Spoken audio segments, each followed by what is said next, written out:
नमस्कार। उम्मीद है आप लोग स्वस्थ और शांत होंगे। अपने प्रधान सेवक साहब कनाडा में हैं, जहां वो अपनी टूटी-फूटी छवि को दुरुस्त करने के उद्देश्य से गए। ईमानदारी की बात तो ये है कि चाहे देश का मोर्चा हो या देश के बाहर विदेश का मोर्चा हो, कोई भी मोर्चा हो, उसमें भारतीय जनता पार्टी पूरी तरीके से फेल साबित हुई है, या पाकिस्तान का मोर्चा हो। और उसका कारण जो है, बहुत से कारण है, लेकिन मुख्य कारण जो है वो विरोधाभास है, जिन विरोधाभासों से भारतीय जनता पार्टी जूझ रही है। चर्चा तो बड़ी लंबी हो जाएगी, कई कई पे बात करें। आज केवल दो विषयों पर मैं बात करूंगा। शुरुआत पाकिस्तान से करूंगा। आप लोगों को याद होगा, अटल बिहारी वाजपेयी ने कहा था कि हम पड़ोसी नहीं बदल सकते, मित्र बदल सकते हैं। यानी अटल बिहारी वाजपेयी इस बात से वाकिफ थे कि पाकिस्तान है और रहेगा, और उससे हमको किसी भी कीमत पे सामंजस्य बनाए रखना है। ये बात, मोटी मोटी बात, अटल बिहारी वाजपेयी जानते थे, और उसके पहले और भी तमाम नेता जानते थे जिन्होंने पाकिस्तान के साथ मतलब चीज़ों को मैनेज किया, चाहे इंदिरा गांधी रही हो, चाहे जवाहरलाल नेहरू रहे हो, चाहे बाद के दिनों में भी तमाम लोग रहे। उसका कारण सिंपल सा ये था कि पाकिस्तान एक अंतर्राष्ट्रीय परिघटना के तहत बना था, और पाकिस्तान जब बन गया तो अब जाहिर सी बात है उसको आपको बेपरना ही है। जैसे ये मान के चलिए कि अगर घर का लड़का आवारा निकल जाए तो आप उसको निकाल नहीं सकते, आपको उससे डील करना पड़ेगा। तो पाकिस्तान के तौर पर अगर थोड़ा फुहड़ भाषा में कहें तो वो ये था कि वो एक अंतर्राष्ट्रीय घटना के चलते पाकिस्तान का जन्म हुआ था, और उससे निपटने के अलावा और हमारे पास कोई चारा ही नहीं। वो चीज़ें धीरे धीरे धीरे धीरे धीरे धीरे करके ठीक की जा रही थी, और उसके पीछे केवल एक स्ट्रेटजी अख्तियार की थी सारी सरकारों ने, एक्सेप्ट नरेंद्र मोदी गवर्नमेंट, कि अपनी सीमा को मजबूत रखो, और साथ ही साथ पाकिस्तान के ऊपर दबाव बनाए रखो, और एक लिमिट के आगे चीज़ों को मैनेज करो।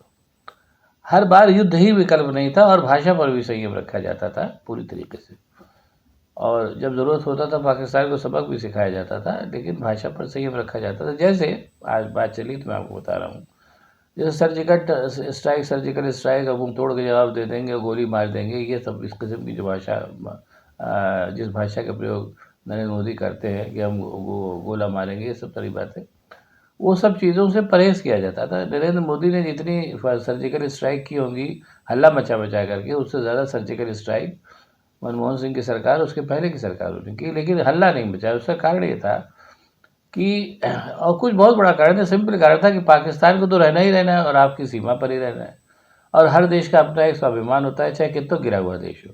तो उस स्वाभिमान पे चोट करने से बचा जाता था। भारतीय जनता पार्टी यही काम नहीं कर पाई, स्पेशली भारतीय जनता पार्टी तो नहीं कहेंगे, स्पेशली नरेंद्र मोदी। उन्होंने पाकिस्तान से जो आतंकवाद चला, या जो आतंकवाद वहाँ पर है जो बाकी देशों तक जाता है, उस आतंकवाद को अपने वोट खींचने का माध्यम बनाया। जानबूझ के ऐसी परिस्थितियाँ पैदा की कि पाकिस्तान स्ट्राइक करे, पाकिस्तान वो करे, कई बार अपनी सुरक्षा भी ढील कर दी, पता नहीं जानबूझ के किया या वैसे वैसे हो गया। अगर मान लीजिए जानबूझ के की तो बहुत ही बुरा है, और अगर अनजाने में हुई तो वो भी इक्वली बुरा है। भाई, आप इतना बड़ा आपके पास तंत्र है, आप कैसे पाकिस्तानी घुसे चले आ रहे हो? और हर बार उन्होंने उससे जो, चाहे जानबूझ के ढील छोड़ी, चाहे ढील हो गई, उसका उन्होंने फ़ायदा उठाया और लगातार चुनाव जीते। लेकिन वही गड़बड़ी हो गई इस बार जो पहलगाम में ऐसा हुआ, तो मामला एकदम से वो हो गया, और उसमें तमाम अंतर्राष्ट्रीय शक्तियाँ कूद पड़ी। उन अंतर्राष्ट्रीय शक्तियों के कूदने से दो बातें हुई। एक तो हिंदुस्तान की बेइज्जती हुई, जो ऑलरेडी बेइज्जती हो चुकी थी, और इन्हीं सब बेइज्जती का ही परिणाम था कि 400 पार जाने वाले नरेंद्र मोदी 240 पे आके अटक गए, और विपक्षी दलों की सहायता से सरकार बना रहे हैं। और दूसरा ये हुआ कि कई जगहों पर, मतलब जो परिणाम सामने आए, एक भी देश हिंदुस्तान के साथ नहीं खड़ा हुआ, उससे एक संदेश ये भी गया कि कहीं पाकिस्तान मोहरा तो नहीं बनाया जा रहा है भारत के द्वारा अपने चुनाव जीतने के लिए। क्योंकि नरेंद्र मोदी की छवि जो थी 10 साल में सबके सामने आ गई पूरी तरीके से, कि ये व्यक्ति लोकतांत्रिक मूल्यों का हिमायती नहीं है, और कहीं न कहीं अपनी सरकार बनाए रखने के लिए ये पाकिस्तान से जो आतंकवाद आता है, उस आतंकवाद को भी इस्तेमाल करते हैं। ये संदेश पूरी दुनिया में चला गया, और जब चला गया तो जाहिर सी बात है, जब ये संदेश दुनिया भर में चला गया तो पाकिस्तान का भी एक पक्ष हो गया, और उस पक्ष को भी दुनिया ने सुना। उसका नतीजा ये हुआ कि भारत और पाकिस्तान दोनों को फिर से एक ही कैटेगरी में रख दिया गया, और ट्रंप ने जो बेइज्जती की वो तो एक अलग से की। यानी भारत वही एक जो पूरे 75 सालों में या 70-72 सालों में जो एक एज हासिल की थी हम लोगों ने पाकिस्तान के ऊपर, वो मिट्टी में मिल गई। और पाकिस्तान को एक बहुत बड़ा तबका जो है पाकिस्तान को एक प्रताड़ित राष्ट्र के रूप में देखने लगा, जबकि प्रताड़ित तो हम थे। केवल इसलिए कि पाकिस्तान के आतंकवाद को भी अपने चुनाव के कुंभ में जीतने के लिए इस्तेमाल करने की जो स्ट्रेटजी थी, वो स्ट्रेटजी नरेंद्र मोदी पर भारी पड़ी। और उस स्ट्रेटजी ने उनकी काफ़ी बेइज्जती भी करी अंतर्राष्ट्रीय स्तर पर, उनकी हैसियत भी घटा दी, कुल मिलाकर के ये हुआ। तो ये जो विरोधाभास वो साधने निकले थे कि पाकिस्तान के आतंकवाद को भी हम चुनाव जीतने के लिए इस्तेमाल करेंगे, वो जो उनकी स्ट्रेटजी थी वो तीसरी बार उसने मुँह की खाई। और उसके परिणाम बहुत ही भयानक हुए। जो भारत की साख गई वो तो साख गई ही गई, ये सब सारी चीज़ें हुई। और पाकिस्तान और भारत को एक कैटेगरी में रख दिया गया कि साहब अब आप दोनों ही जैसे हैं, अपने मसलों को सुलझाइए। और ट्रंप ने बार बार कहा कि हमने युद्ध रुकवा तो दिया है, आप कहिए तो मध्यस्थता करके आपके बाकी मसले भी सुलझा दें। यानी भारत की हैसियत जो थी कुल मिलाकर के फिर से एक थर्ड वर्ल्ड के पिछड़ू देश की हो गई, जो नहीं होनी चाहिए। नहीं होती तो अच्छी बात है। एक तो एक बात तो मैंने ये बताई आप लोगों को, हालांकि आप लोग भी इसमें से ठंडे दिमाग से सोचिएगा ऐसा ही हुआ या नहीं। दूसरा विरोधाभास जो अपने नरेंद्र मोदी साथ रहे वो राहुल गांधी एंड कंपनी का है। अब बात उस पर भी वो चर्चा चली तो आपको बता रहा हूँ। भारतवर्ष जो था वो जिस समय आज़ाद हुआ, और बल्कि आज़ादी के पहले भी, आज़ादी जब इंग्लैंड की एक अच्छी बात है उसको मानना चाहिए कि इंग्लैंड ने भारतवर्ष को, ये तो वो भी जानता था कि भारत देर से तो आज़ाद होगा ही, तो उसने भारतवर्ष को आज़ाद करने के बाद लोकतांत्रिक तरीके से उसको चलाया जाए इसकी मतलब व्यवस्था करनी शुरू कर दी थी बहुत पहले से। और उसके एक के बाद एक चार्टर ला करके लोकतांत्रिक शक्तियों को भारत की जो तंत्र है उसमें लगातार लाया जा रहा था। ये और आप में से नई जनरेशन को तो नहीं मालूम होगा, हम लोग तो कर बुजुर्ग हुए। भारत में पहला चुनाव ही 1936 में हुआ था, जिसमें तमाम प्रांतों में सरकारें बनी थी, चुनी हुई सरकारें बनी थी, और उसके मुख्यमंत्री भी बने थे। ये सब भी था, वो सारे के सारे मुख्यमंत्री भारतीय। खैर, तो अब वो थे, और उसमें जिस समय भारत का स्वतंत्रता संग्राम चल रहा था उसमें दो शक्तियाँ थी, मैंने पहले भी एक आध बार जिक्र किया होगा। एक तो कांग्रेस थी जो लोकतांत्रिक मूल्यों को लेकर के चल रही थी, और दूसरी राष्ट्रीय स्वयंसेवक संघ थी जो पुरानी संरचना चाहती थी। वही मतलब कुछ लोगों का शासन हो, बाकी लोग काम करें, ये लेकर के चल रही थी। जाहिर सी बात है, जो उस समय दुनिया का माहौल था, उस माहौल में लोकतांत्रिक शक्तियाँ ही विजयी हो रही थी, और भारत और कांग्रेस भी उसी माहौल में विजयी हुई। बाद में उसने शासन भी संभाला हिंदुस्तान का, और काफ़ी कुछ उसने लोकतांत्रिक शक्तियों को इनकलकेट भी किया भारतवर्ष के शासन के अंदर। बाकायदा संविधान में हुआ, कार्यपालिका बनी, न्यायपालिका बनी, विधायिका बनी, जो लोकतांत्रिक शक्तियों का मूल आधार है, ये सब बना। और राष्ट्रीय स्वयंसेवक संघ भी चूँकि इरेलीवेंट हो गया था, इसलिए वो अपना पड़ा। बाद में कालांतर में कई वजहों से राष्ट्रीय स्वयंसेवक संघ की भी लॉटरी खुली और नरेंद्र मोदी प्रधानमंत्री के रूप में आए। अब उनके सामने फिर से विरोधाभास आया। विरोधाभास उनके सामने ये आया कि उनको राहुल गांधी और गांधी परिवार से इसलिए लड़ना पड़ा कि कई वजहों से, वो फिर कभी बात बताऊंगा। राहुल गांधी और गांधी परिवार जो लोकतांत्रिक शक्तियों का पर्याय बन करके हिंदुस्तान में रह गया है, ये फैक्ट है। और खैर उसके लिए उन लोगों ने तमाम कुर्बानियाँ भी दी हैं।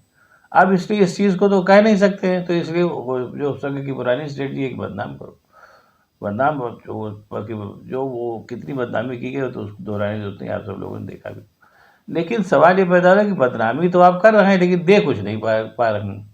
और इनका जो विकास जो मॉडल है अपने वो नरेंद्र मोदी का, जिसको लेकर के आए, वो मॉडल ये है कि हमको कुछ बनिए तैयार करने हैं जो हिंदुस्तान के लिए बाहर के मुल्कों से सामान लाएँ, जो यहाँ खपाए जाए, और बाकी हमको शासन उन्हीं बनियों की मदद से करना है, और लोकतंत्र से हमको लेना देना नहीं है। और लेकिन हमको शासन में बने रहना है, इसलिए अगर ज़रूरत पड़ेगी तो हम चोरी बेईमानी भी करेंगे, जो वो कर भी रहे हैं। लेकिन उसमें भी एक और विरोधाभास है, वो उससे कैसे लड़ते रहे मोदी, कि इस बात को खुल के नहीं कह सकते थे कि हमको ऐसे शासन चलाना है, क्योंकि जिस तरीके का शासन वो चलाना चाहते थे या चला रहे हैं लोकतंत्र के नाम पे, उस तरीके के शासन को विश्व में अभी समर्थन नहीं मिल रहा है। इसलिए वो भारत का शासन चलाते तो लोकतंत्र के नाम पे रहे, लेकिन उनका तरीका दूसरा रहा। लोकतांत्रिक शक्तियों को उन्होंने, संस्थाओं को अपने हिसाब से तोड़ा मरोड़ा और अपने हिसाब से चलाया। अब चूँकि प्रधानमंत्री है, प्रधानमंत्री के आगे कितने लोग तन के खड़े होते हैं, इसलिए उनका काम चल भी गया। लेकिन कहीं न कहीं दुनिया भर में ये संदेश गया कि यार ये व्यक्ति लोकतंत्र का हिमायती नहीं है, और उनकी छवि को बट्टा लगा। उसका भी एक कारण रहा कि नरेंद्र मोदी के मुसीबत के समय कोई उनके साथ नहीं खड़ा हुआ, ये भी एक फैक्ट है। तो इसलिए ये मान के चलिए कि नरेंद्र मोदी जिन विरोधाभासों के साथ शासन चलाना चाहते हैं, उन विरोधाभासों के साथ बहुत लंबा शासन चलाना संभव है भी नहीं। उसी चीज़ का नतीजा रहा है कि सारे खटकर्म करने के बावजूद, चुनाव में धांधली वगैरह करने के बाद आखिरकार मोदी जी आकर के 240 में अटक गए हैं। और अगली बार देखिए क्या होता है। हालांकि भारतीय जनता पार्टी और राष्ट्रीय स्वयंसेवक संघ का जो एक दो तबका है, वो शासन छोड़ना कहीं से नहीं चाहता, लेकिन अगर जनता नहीं चाहेगी तो जनता ने तो बड़ों बड़ों को उनका रास्ता दिखा दिया, तो ये किस खेत की मूली है। और नंबर एक, दो, मैं फिर वापस आके पाकिस्तान पे ही बात खत्म करूँगा, अटल बिहारी वाजपेयी की बात, कि पाकिस्तान के साथ अगर आप लगातार ये इस तरीके के झगड़ा करते रहेंगे तो ये मान के चलिए कि नुकसान में पाकिस्तान तो जो रहेगा वो तो खैर रहेगा ही रहेगा, लेकिन सबसे ज़्यादा नुकसान में आप रहे, मतलब भारत रहेगा। इसलिए कि वो तो एक ऐसा देश है जो पूरा ख़राब हो ही चुका है, लेकिन भारत के साथ ऐसा नहीं है। और पाकिस्तान के भी जो सेंसिबल पॉलिटिशियंस है वो भी इस बात को समझ रहे हैं। वो कहते भी है कि हमको जो है वो किसी तरीके से आतंकवाद पे लगाम लगा करके भारतवर्ष के साथ संबंधों को सुधारना चाहिए, यही दोनों देशों के हित में।